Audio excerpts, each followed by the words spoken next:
இப்போ இந்த பனிக்காலத்துல நெறைய பேருக்கு சளி புடிச்சு ட்ரை காஃப் வருது இல்லையா? ஸோ இந்த ட்ரை காஃப்ல இருந்து நம்மள பிரிவென்ட் பண்ணிக்கிறதுக்கு, அத சீக்கிரம் சரி பண்றதுக்கு என்னென்ன டிப்ஸ்லாம் ஃபாலோ பண்ணலாம் அப்படின்னு தான் நம்ம பார்க்க போறோம். முதலாவதா பார்த்தோம்னா, இஞ்சியில ஜிஞ்சரால் அப்படிங்கிற காம்பவுண்ட் இருக்கு.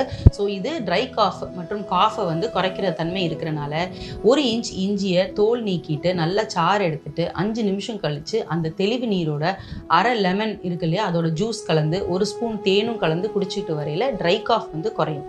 2வதா பார்த்தீங்கன்னா 10 புதினா இலை, 3 கிராம்பு 2யும் வந்து நல்லா நச்சுட்டு, அதுக்கப்புறம் வந்து என்ன பண்ணலாம்னா, வெத்தலை ஒரு 2 வெத்தலையும் அதில பிச்சு போட்டு 1 1/2 கிளாஸ் தண்ணியோட கொதிக்க வச்சு, அதுக்கப்புறம் அது பாயில் ஆனதுக்கப்புறம் 1 ஸ்பூன் தேன் கலந்து குடிச்சிட்டு வந்தாலும் ட்ரை காஃப் வந்து குறையும்.